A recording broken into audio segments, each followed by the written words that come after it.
Welcome to the funnel effect. Glad to be here for this one. It's a massive topic. It really is. And we are pulling our insights today from a huge, highly detailed 2026 Euro Intervention State-of-the-Art review. It's titled Transcatheter Aortic Valve Thrombosis. Right. The definitive text on this right now. Exactly. And to give full credit to the immense assembly of cardiovascular minds behind this comprehensive work was authored by Mia Raven-Jacobson, Daniel C. Overduin, Ricky Sorensen, Felicita Andreotti, Christian Schulte, Kurt Huber, Peter Clemenson, Dietmar Trenk, Oli de Backer, Daniel Arady, Steen D. Christensen, Robert F. Story, Jurian M. Tenberg, and Tobias Geisler. Yeah, the sheer volume of expertise on that author list, I mean, it really reflects the complexity of what we're dealing with here. For sure, because we're looking at a field where advanced engineering is just constantly colliding with the unpredictable nature of human biology. Totally. We often fall into this trap, of thinking about cardiovascular interventions as high-end plumbing.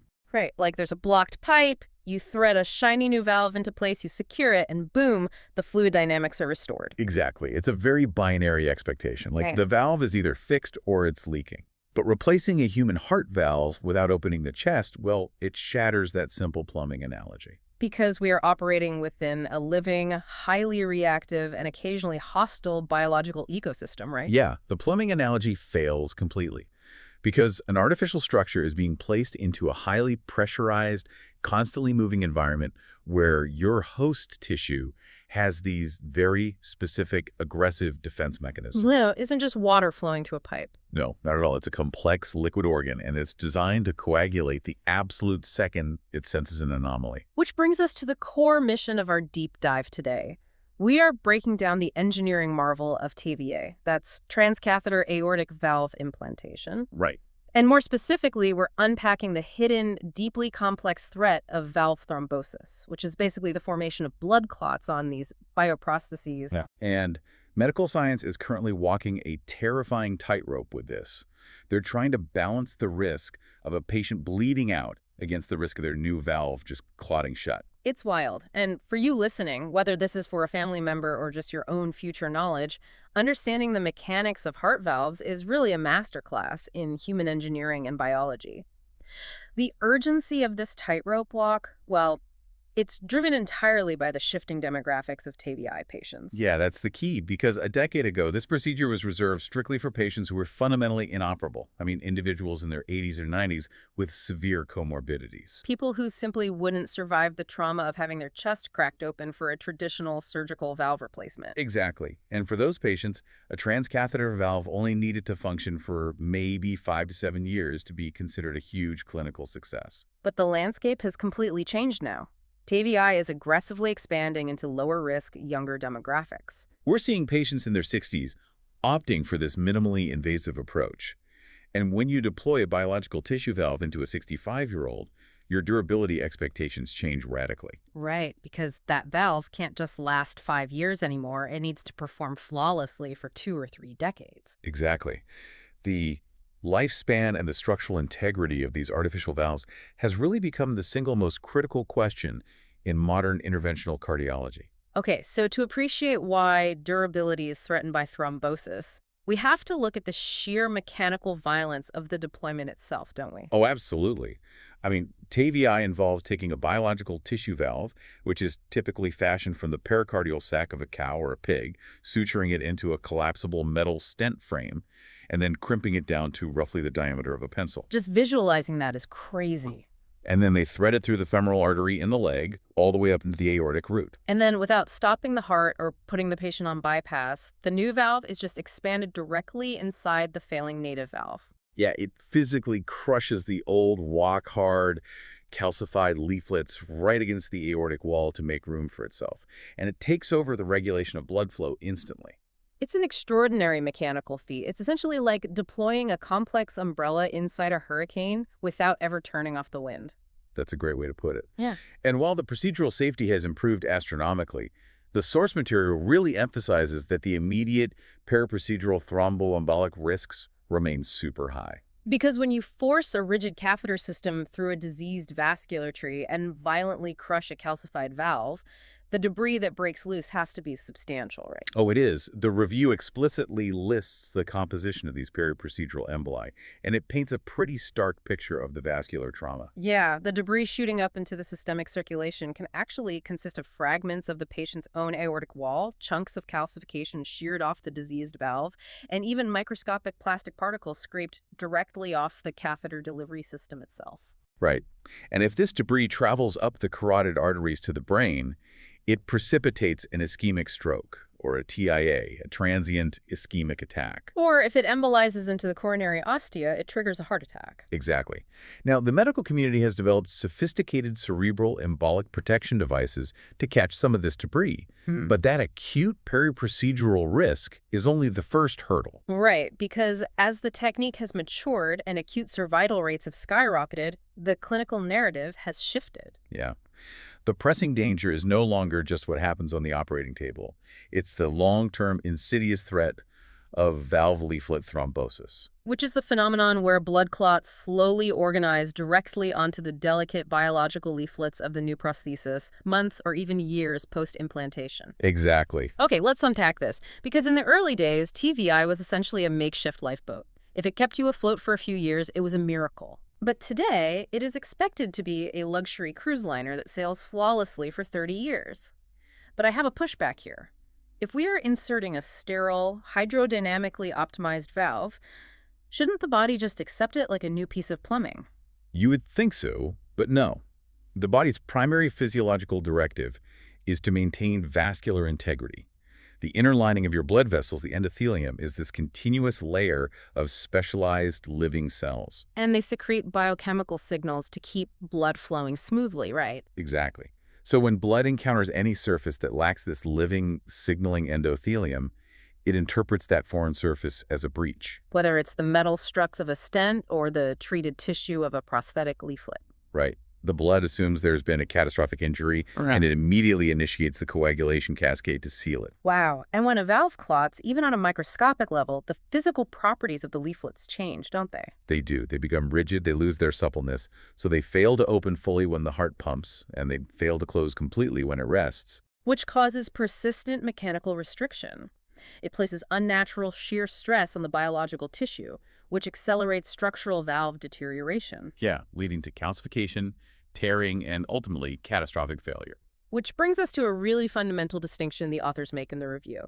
They separate the concept of bioprosthetic valve dysfunction, or BVD, from bioprosthetic valve failure, or BVF. Right, the Valve Academic Research Consortium 3, VARC3, provides very strict parameters here. Dysfunction versus failure. So dysfunction means the valve is mechanically compromised on an imaging scan.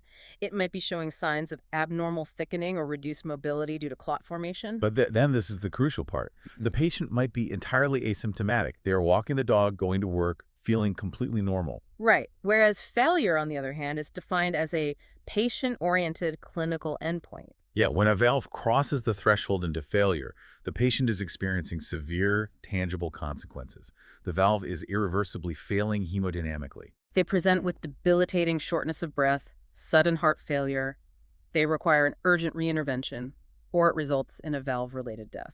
Exactly. So dysfunction is the silent structural damage, and failure is the clinical collapse. And the review categorizes the actual thrombosis driving this process into two distinct camps. The first is clinically significant valve thrombosis, which is thankfully rare.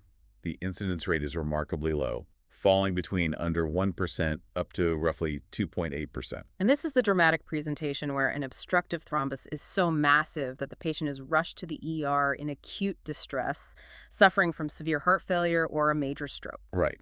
But while the low incidence of acute clinical thrombosis is reassuring, the cardiology community has been deeply unsettled by the findings surrounding the second category. Subclinical leaflet thrombosis. Yes. Subclinical meaning entirely asymptomatic. The patient has zero awareness that anything is wrong inside their chest. But when advanced, routine high-resolution imaging was performed on these patients post-procedure, researchers discovered an alarmingly high incidence of thrombus formation. Yeah, depending on the specific imaging modality, the timing of the scan, and the patient's baseline antithrombotic regimen, The incidence of these hidden clots reaches up to 40%. 40%. 4 out of 10 patients are walking around with active blood clots forming on their prosthetic heart valves, completely oblivious. It's a huge number, and the field uses two specific acronyms to classify this phenomenon. The first is HALT. Which stands for hypoattenuated leaflet thickening. Right, exactly. And the second is HAM, hypoattenuation affecting motion, which is also occasionally referred to as RLM, reduced leaflet motion. So if we visualize HLLT on a high-definition CT scan, what does it actually look like? Because the biological leaflets of the taviae valve are normally paper-thin and highly pliable. Right, well, HLT manifests as this dark, non-contrast enhanced lesion. It typically forms a meniscus or a crescent moon shape directly at the base of the leaflet, right where it is sutured to the metal stent frame. So it's basically a wedge of organized fibrin and platelets. Yep. And if this thrombotic wedge accumulates enough mass, it acts as a physical block. It literally prevents the leaflet from folding back smoothly against the frame. And that physical restriction is the progression from HALT to HAM. The motion of the valve is tangibly reduced by the clot. Exactly. But the review highlights something about HALT that really defies standard logic. It is an incredibly dynamic process. Which is wild because a blood clot on a cardiac valve sounds like a one-way ticket to progressive failure. You'd think so. But the data shows these subclinical thrombi can progress. They can persist unchanged for years. Or, and this is the crazy part, they can spontaneously vanish. Really? Just vanish on their own? Yeah, the text cites a specific study of low surgical risk TVI patients, where an astounding 50% of those who presented with subclinical clots at 30 days saw those clots completely resolve on their own by 1 year. Entirely without the introduction of any blood thinners. Entirely without them. Wow. The spontaneous resolution of these thrombi has to be the epicenter of a massive ongoing debate. Oh, it is. Because if a subclinical clot can simply appear and disappear without ever altering the patient's perceived quality of life, does it actually matter? Right. Does HLT inexorably lead to long-term bioprosthetic valve failure, or is it just an incidental imaging finding? So what does this all mean? Well, the medical community is actively pouring resources into answering that exact question right now. The best way I can conceptualize it is thinking about rust on the undercarriage of a vehicle. You don't feel the rust while you're cruising at highway speeds. Right. The steering is responsive. The engine sounds fine. Exactly. But you know structurally that if the rust continues to quietly compromise the metal, the chassis will eventually snap. However, if up to 40% of people have this rust, why aren't people dropping left and right from catastrophic valve failures? That's the million-dollar question. And while several observational studies have failed to draw a direct, statistically significant line between asymptomatic ACL and immediate mortality, the review highlights a highly compelling German registry study. The one involving 804 patients, right? Yes. The researchers isolated patients who developed early ACL shortly after implantation and tracked their outcomes longitudinally. And the numbers they found were jarring. While early mortality didn't spike, the rate of actual bioprosthetic valve failure at the 3-year mark was substantially impacted. Yeah. In patients with pristine, clot-free valves, the failure rate was just 2.0%. Oh, but in patients diagnosed with early ALTA, the failure rate jumped to 8.7%. Exactly. And when they adjusted for variables using a multivariate analysis, the hazard ratio was 6.10. Okay, let's break that down. A hazard ratio of 6.10 indicates that patients exhibiting early subclinical leaflet thrombosis were over 6 times more likely to experience eventual valve failure. Over 6 times more likely, yes. It strongly suggests that the subclinical rust does, in fact, degrade the structural integrity over time, leading to premature mechanical breakdown. Which makes sense. But if 40% of patients have these clots and feel completely normal, it points to a massive diagnostic challenge. Standard checkups must be missing them entirely. They absolutely are. So how did doctors even realize these asymptomatic clots were forming in the first place? Well, the realization required a total paradigm shift in postoperative imaging. The standard follow-up protocol for a TVI patient relies on transthoracic echocardiography, or TTE. Which is just a conventional ultrasound, right? Where they put a transducer on the patient's chest and use high-frequency sound waves to visualize the heart's structures. Right, and it's universally used because it's non-invasive, inexpensive, and it spares the patient from ionizing radiation.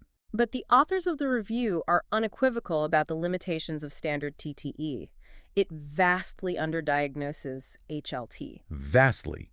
The spatial resolution of a surface ultrasound is simply not high enough to detect a crescent-shaped thrombus, measuring only a few millimeters in thickness. Especially on a delicate tissue leaflet that's snapping open and closed 70 to 80 times a minute. Exactly. It's like trying to analyze the rotation of a 90-mile-per-hour fastball. With the naked eye, or the standard TTE, you can see the blur of the ball and roughly judge its trajectory. But you cannot see the individual red laces spinning. Right. To capture the granular detail of the laces, you need to upgrade to a high-speed, slow-motion camera. And in cardiovascular imaging, the equivalent technology and the gold standard for detecting HLT is four-dimensional computed tomography, or 4DCT. Yes. This requires injecting an iodine-based contrast agent into the patient's venous system and utilizing an advanced CT scanner synchronized precisely with the patient's electrocardiogram. And the scanner acquires ultra-thin spatial slices, frequently less than 1 millimeter thick, continuously throughout the entire cardiac cycle. Because the scanner captures the precise timing of the cardiac cycle, which is the fourth dimension of time, physicians can reconstruct the ultra-thin slices into a fluid, highly detailed 3D model of the valve functioning in extreme slow motion. And in that environment, the dark, hypoattenuated thickening at the hinge points just becomes glaringly obvious. It does. They can physically measure the exact degree to which the leaflet motion is restricted by the wedge thrombus. So why not just use 4DCT for everyone? Well, the dilemma is that 4DCT cannot be deployed as a routine screening tool for every TVI patient. It introduces a significant dose of ionizing radiation. Plus, the contrast dye poses a risk of nephrotoxicity to the kidneys, right? Exactly, which is highly relevant given the older demographic who often suffer from chronic kidney disease. And, frankly, it's a resource-intensive, expensive procedure. So cardiologists must rely on specific hemodynamic red flags detected during the blurry routine TTE ultrasounds to justify escalating the patient to a 4DCT scan. Precisely. They can't see the clot itself on the ultrasound, so they have to look for the physical consequences of the clot altering the fluid dynamics. What's the primary red flag they look for?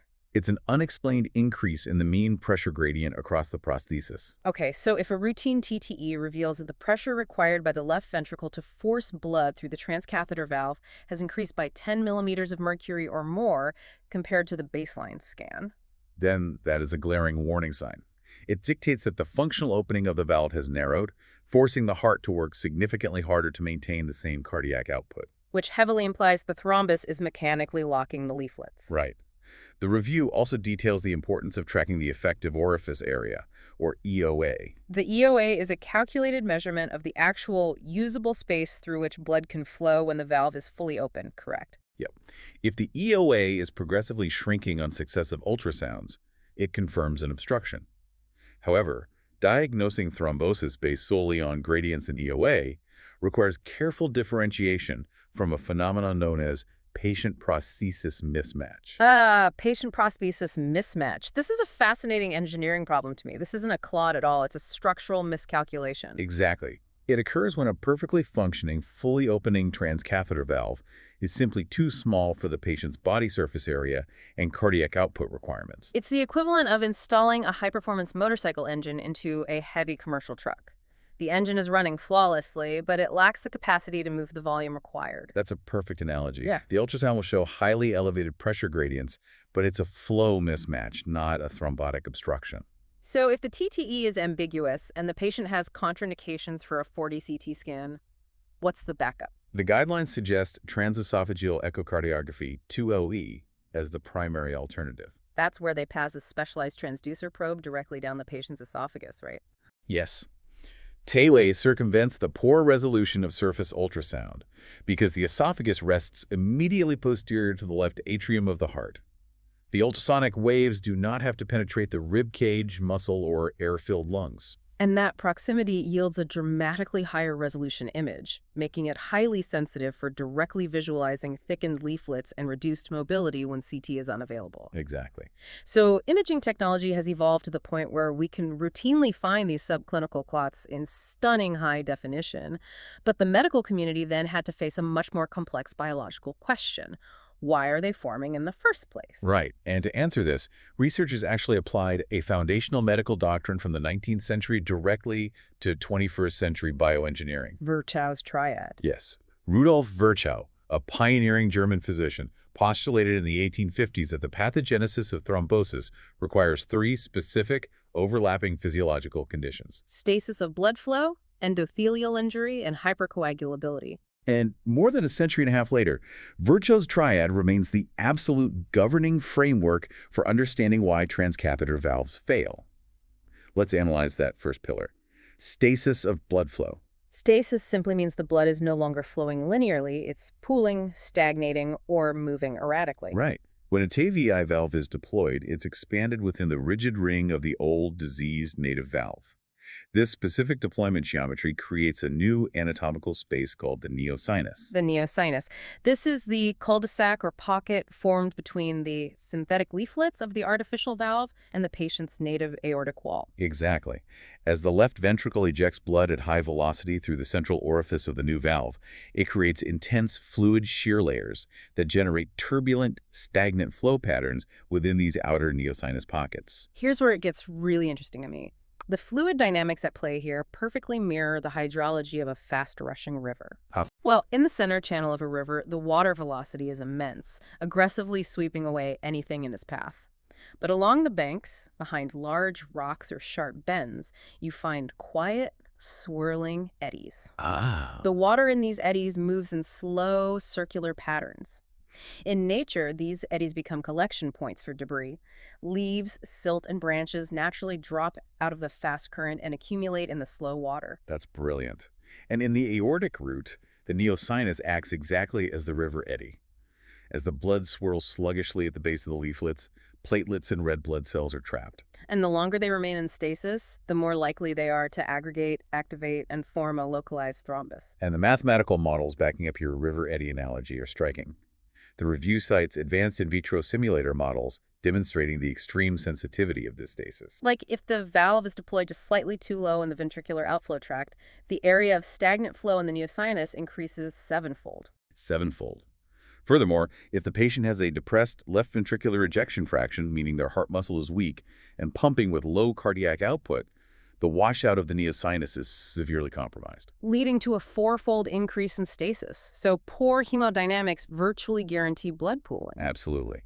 Which brings us to the second pillar of Virchow's triad, shifting from fluid dynamics to physical trauma, endothelial injury. Which is an unavoidable reality of the procedure. You cannot force a rigid metal stent into a biological vessel without causing structural trauma. Exactly. The transcatheter prosthesis relies on immense radial force to anchor itself against the massive pressure of the blood being ejected from the heart. It must grip the calcified native anatomy tightly enough to prevent migration. And frequently, the interventionalist must utilize a high-pressure balloon to overexpand the stent frame, forcing it to conform to irregular calcifications. And this extreme ballooning causes profound barotrauma, micro-tearing the native aortic wall and denuding the protective endothelial cells. Plus, if the meeting points of the new leaflets do not perfectly align with the commissures of the native valve, it creates unnatural stress points and friction. And any localized tissue injury immediately triggers an acute systemic inflammatory response. Inflammatory cytokines are released, acting as a beacon that recruits platelets and leukocytes to the site of the injury, initiating coagulation. The direct link between this procedure-induced inflammation and subsequent thrombosis is powerfully demonstrated by the COSTAR trial detailed in the text. Right, the COSTAR trial. Researchers hypothesized that if they could aggressively suppress the inflammatory response, they could halt the clotting cascade. So they administered colchicine, a potent, older, anti-inflammatory agent commonly prescribed for gout, to a cohort of TAVI patients.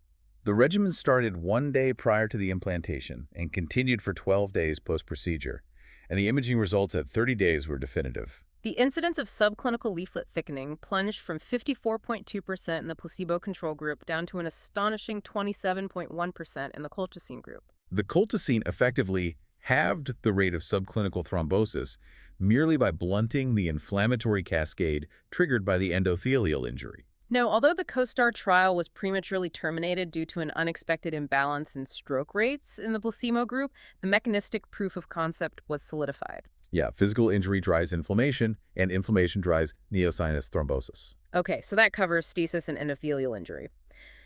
The third and final pillar of Virchow's triad is hypercoagulability. which dictates that the biochemical state of the blood itself is abnormally primed to clot. And the review explores this through the incredibly complex, almost paradoxical behavior of von Willebrand factor. The von Willebrand factor, or VWF narrative, is one of the most elegant examples of physiological adaptation and maladaptation in all of cardiology. So what is VWF exactly? VWF is a massive multimeric glycoprotein synthesized by endothelial cells and megakaryocytes. It circulates in the plasma as enormous coiled chains called high molecular weight multimers. You can basically think of these massive protein chains as biological Velcro. Their primary function is to uncoil at the site of vascular injury, snag passing platelets, and tether them to the exposed tissue to rapidly form a hemostatic plug. But in a patient suffering from severe aortic stenosis before their TVI procedure, that biological Velcro is subjected to extreme physical destruction. Because their diseased aortic valve is narrowed to a tiny calcified pinhole. To maintain circulation, the left ventricle has to generate immense pressure, shooting the blood through that stenotic opening at terrifying velocities. And that high-velocity jet creates pathological levels of fluid shear stress.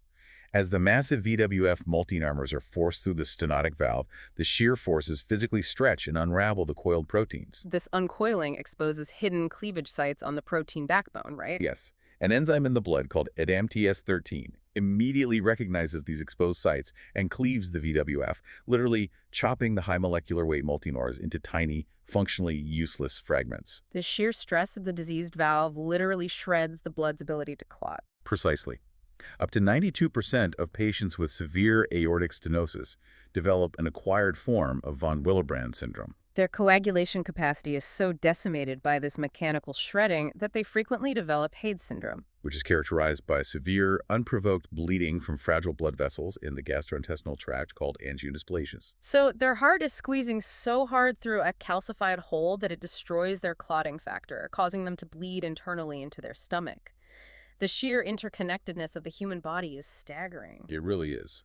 But the paradox kicks in the moment the TVI valve is deployed. The instant the new valve is expanded, the severe stenosis is eliminated.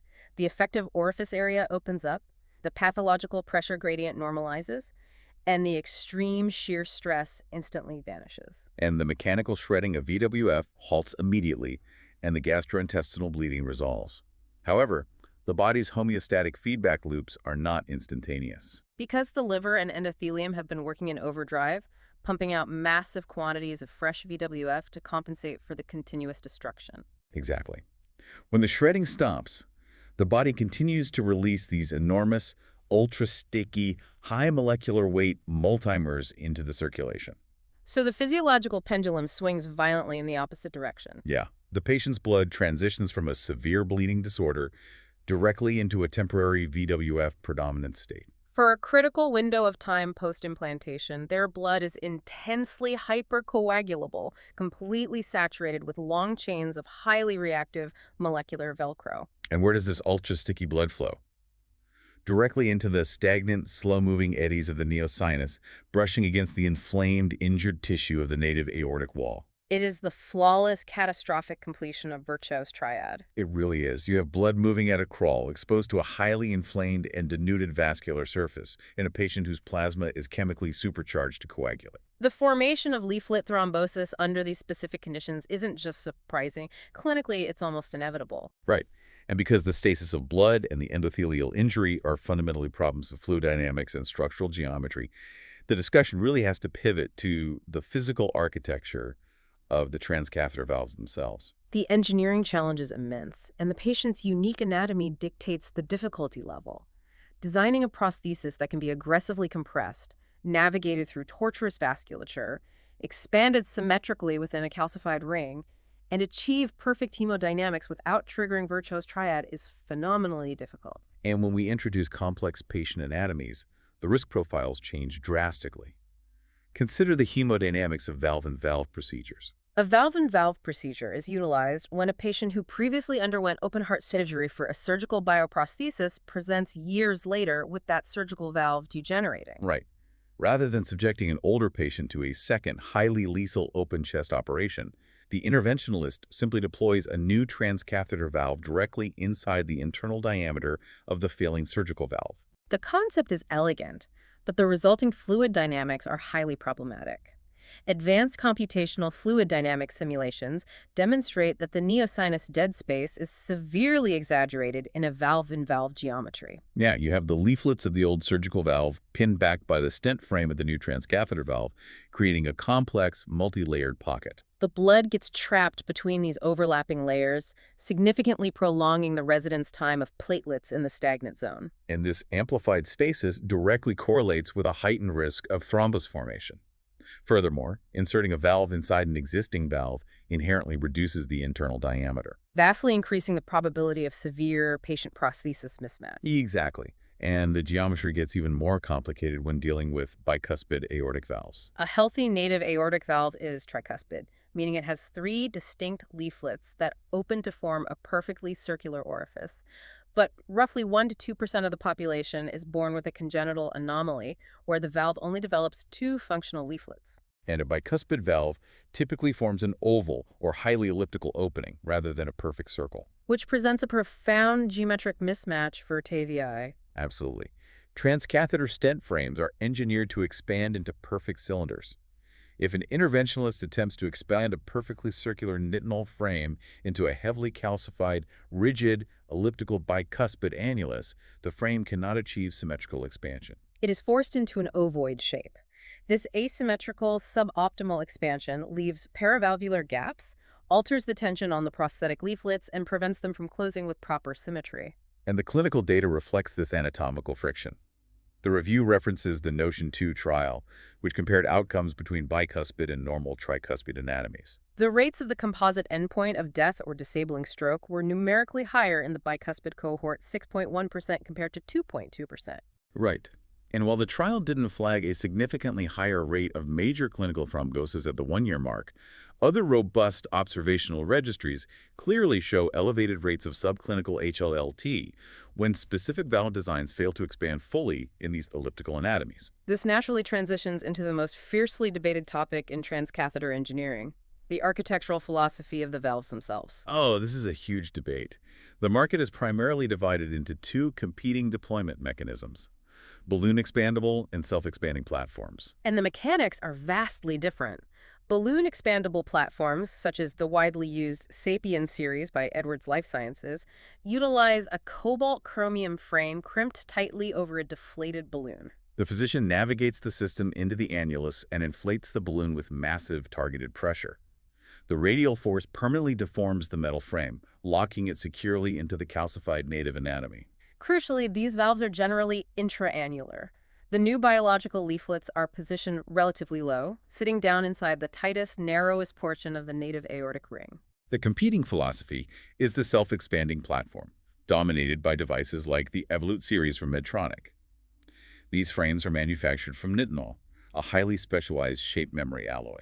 The valve is compressed and constrained within a delivery sheath. Once precisely positioned, the physician slowly retracts the sheath, and the nitinol frame naturally and continuously expands to its pre-programmed shape using ambient body temperature. And these valves are predominantly supraannular. While the base of the frame anchors deep in the annulus, the actual functioning biological leaflets are suspended much higher up in the aortic root. Functioning above the restrictive native anatomy. Right. So when we view these 2 designs through the lens of Virchow's triad, the trade-offs regarding stasis are immediately apparent. Because the intraannular balloon expandable valves sit lower down in the constrained anatomy, they naturally generate a much larger, deeper neosinus between the prosthesis and the aortic wall. And as we establish, a larger neosinus equals a larger, slower river eddy, trapping more platelets. The clinical data strongly supports the physics here. The text points to a systematic review revealing that subclinical leaflet thrombosis was almost twice as prevalent in intraannular balloon expandable valves at 12.1% compared to supraannular self-expanding platforms, which sat at 7.0%. The hemodynamic superiority of the supraannular design was aggressively validated in the recent SMART trial. This was a landmark study focusing exclusively on 737 patients possessing very small aortic annuluses, a demographic overwhelmingly represented by female patients. They were randomized to receive either a self-expanding or a balloon-expandable valve.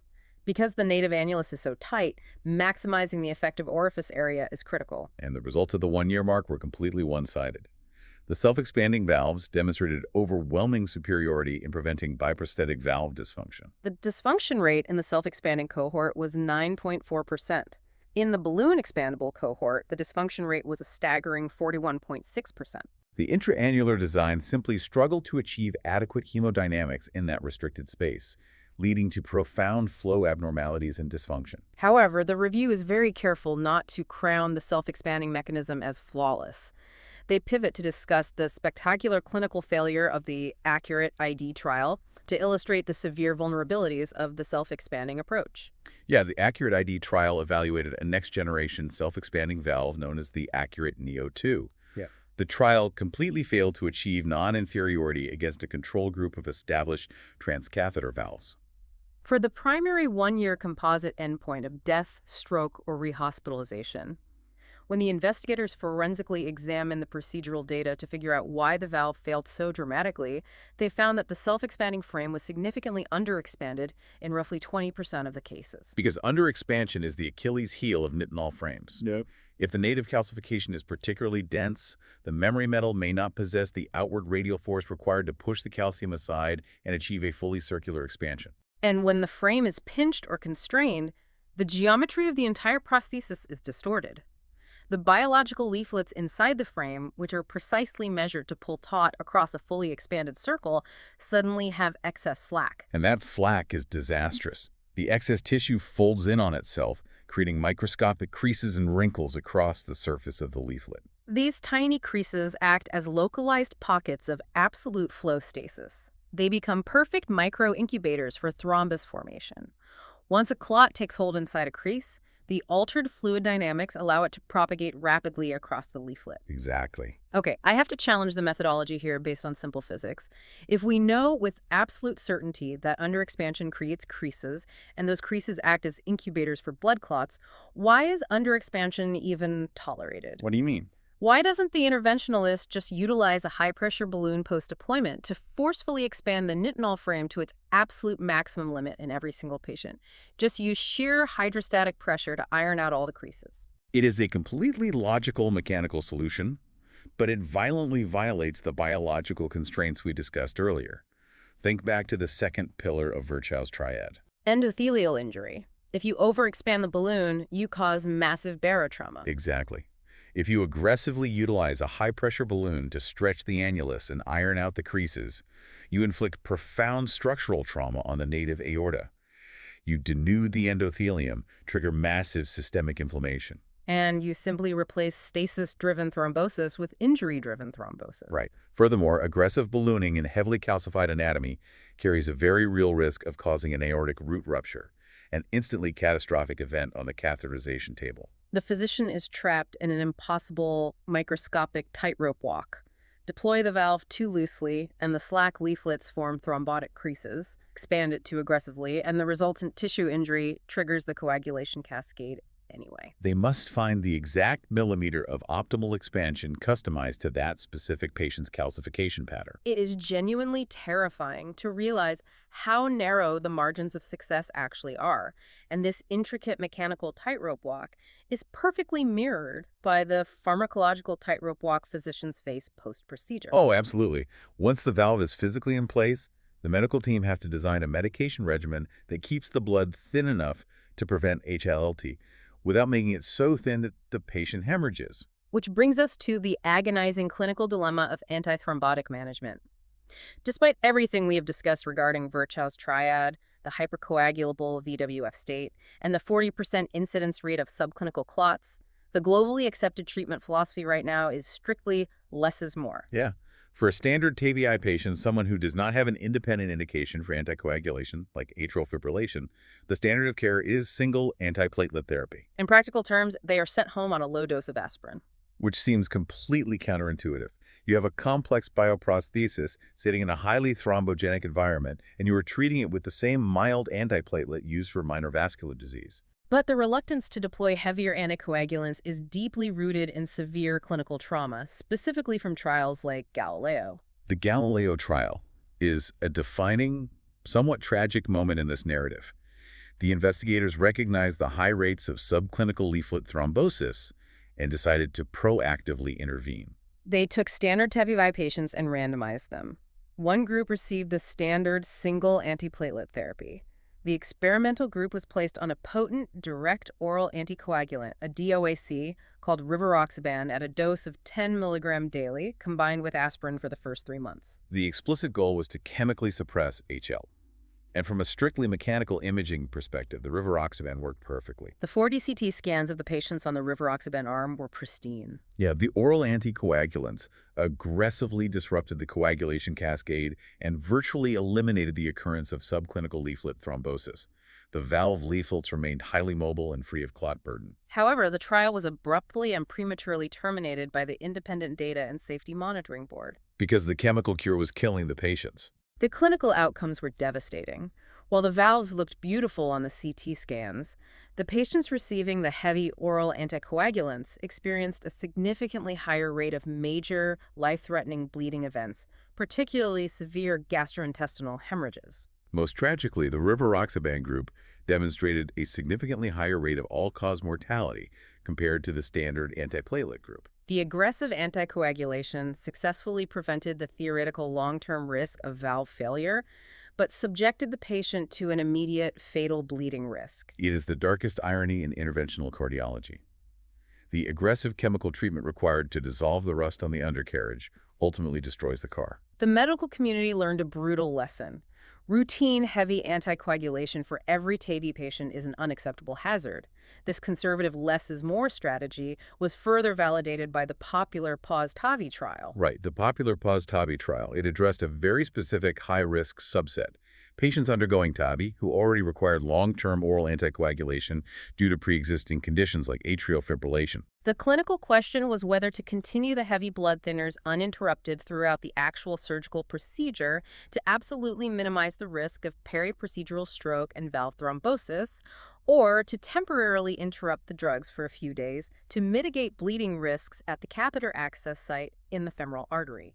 And the trial data showed that maintaining the continuous, uninterrupted flow of oral anticoagulants during the procedure offered no tangible benefit. The rates of thromboembolic events did not spike when the drugs were briefly paused, but interrupting medication successfully protected the patients from severe vascular bleeding complications at the access site. Again, backing off the heavy medication improved overall patient outcomes. So we arrive at a grim question.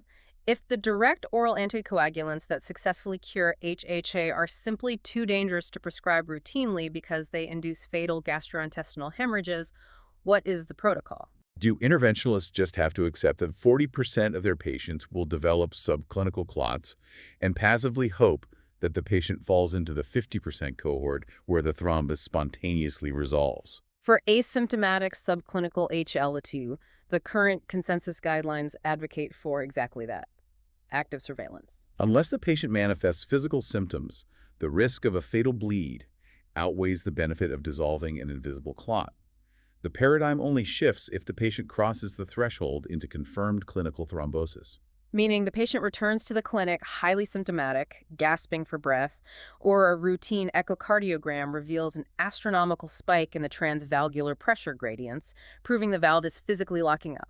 Once clinical thrombosis is confirmed, the calculus changes entirely. The immediate threat of the valve failing entirely now outweighs the bleeding risk. At this juncture, the guidelines recommend initiating a heavy course of oral anticoagulants, either a DOAC or a traditional vitamin K antagonist like warfarin, for a duration of 3 to 6 months. The goal is to aggressively melt the obstructive thrombus and restore leaflet mobility. But if the oral drugs fail, or the patient presents an acute cardiogenic shock because the valve is totally occluded, the review details a fascinating last-resort pharmacological maneuver: ultra-slow, low-dose thrombolytic therapy. Thrombolytics, such as alteplase, are immensely powerful agents, typically reserved for massive pulmonary embolisms or acute ischemic strokes.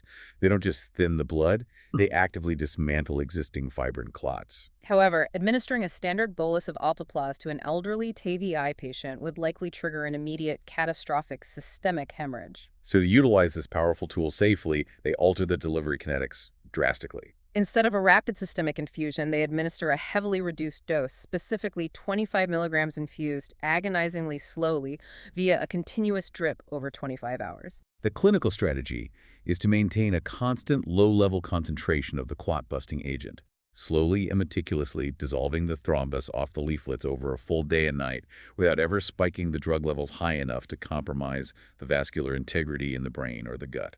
It is the ultimate pharmacological balancing act, born entirely out of desperation. It clearly illustrates the severe limitations of our current pharmacological arsenal. We cannot simply drug our way out of transcatheter valve thrombosis without risking the patient's life. The fundamental solution must eventually bypass pharmacology and come from massive leaps in materials engineering and predictive analytics. Which brings us to the horizon of cardiovascular science. If you cannot fundamentally alter the coagulation cascade of the blood without causing bleeding, you have to fundamentally alter the physical structure of the valve interacting with the blood. The future of transcatheter processes is heavily tethered to advanced materials, science, and artificial intelligence. The most immediate shift we will likely see is the transition away from biological tissue. Currently, the entire industry relies on xenografts pericardial tissue harvested from cows and pigs. This is dead biological tissue that must be chemically treated with toxic fixatives like glutaraldehyde to prevent immediate immunological rejection and degradation. And this glutaraldehyde fixation process ironically makes the tissue highly susceptible to long-term calcification and structural fatigue. The review highlights the promising shift toward novel polymeric valves. They specifically reference the Foldax TRIA valve. This prosthesis entirely discards animal tissue. The leaflets are manufactured from a highly advanced proprietary plastic, specifically silicone-containing polycarbonate urethanes. The advantages of a synthetic polymer are profound.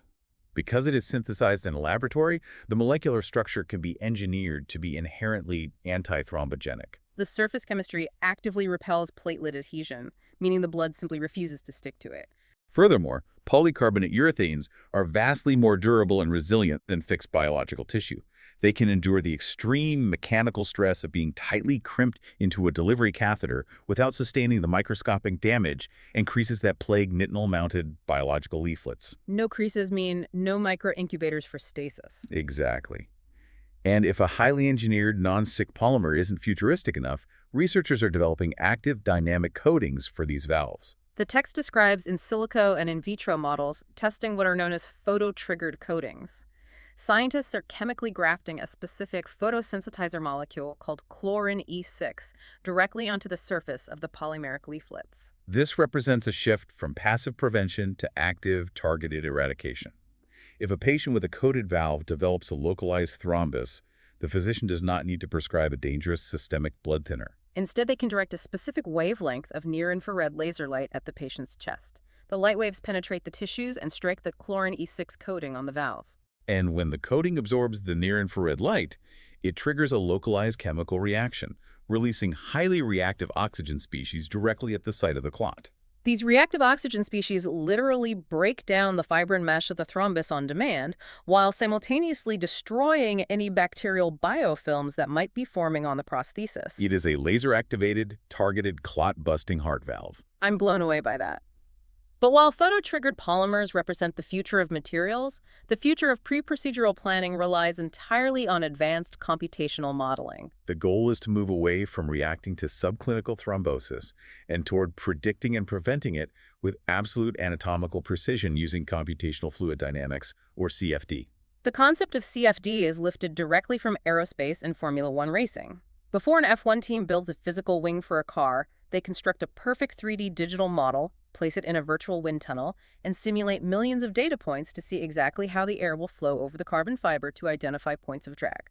And interventional cardiologists are now doing this exact same thing, but for the complex hemodynamics of the human heart. And just like those aerodynamic engineers look for drag, the cardiologists use CFD to measure vorticity flux. The clinical workflow is remarkable. They take the patient's preoperative high-resolution CT scan and construct a patient-specific 3D digital twin of their failing aortic root. The artificial intelligence algorithms then run thousands of fluid dynamic simulations. The software can digitally implant a balloon expandable valve, calculate the resulting neosinus volumes, and measure the exact shear stress and flow stagnation. Then it can reset the simulation and digitally implant a self-expanding valve at various depths. The AI analyzes the simulated vorticity flux, the precise swirling energy of the blood in the simulated neosinus. It can predict, with staggering accuracy, exactly which specific valve brand, deployed at which exact millimeter of depth, will result in pathological flow stagnation for that unique individual's anatomy. It eliminates the guesswork, allowing the physician to choose the most hydrodynamically perfect valve before the patient is even wheeled into the operating room. Some bioengineering teams are pushing this concept even further, developing micropressure sensors integrated directly into the metal struts of the transcatheter frame. A smart valve. Once implanted, the valve continuously monitors the transvalvular pressure gradients from inside the heart. If a microscopic thrombus begins to form and slightly alters the fluid dynamics, the sensor detects the minute pressure shift and wirelessly transmits an alert to a smartphone application. The valve diagnoses its own dysfunction and alerts the medical team before the patient ever experiences a symptom. But while we wait for AI-driven hemodynamics and laser-cleared polymers to pass regulatory hurdles, the cardiology community must address the patients being treated today. The review unpacks two massive, ongoing clinical trials that are attempting to thread the current needle with the tools we already possess: the ATOM trial and the popular Atlantis study. The ATOM trial is a large observational study tracking 750 patients. The objective is highly targeted. They are searching for specific circulating blood biomarkers that can accurately predict which patients are chemically predisposed to excessive coagulation post-procedure. If they can identify a biological signature for HALT, they can selectively prescribe oral anticoagulants only to the high-risk cohort, sparing the low-risk patients from unnecessary bleeding hazards. That trial is slated to conclude in 2028. But the trial poised to truly disrupt the global standard of care is the popular Atlantis study. This is a massive undertaking involving 2,500 patients testing the efficacy of a personalized CT-guided care approach. Rather than blindly prescribing antiplatelets and hoping for the best, the protocol dictates that 3 months post-implantation, every patient undergoes a high-resolution 4D CT scan. The imaging dictates the pharmacology. If the CT scan reveals perfectly clean, highly mobile leaflets, the medical team knows the fluid dynamics are sound. They can safely scale back the medication, adhering to the less is more philosophy. But if the scanner detects the characteristic crescent moon of HAL, if it sees the rust forming in the hinge points, they immediately pivot.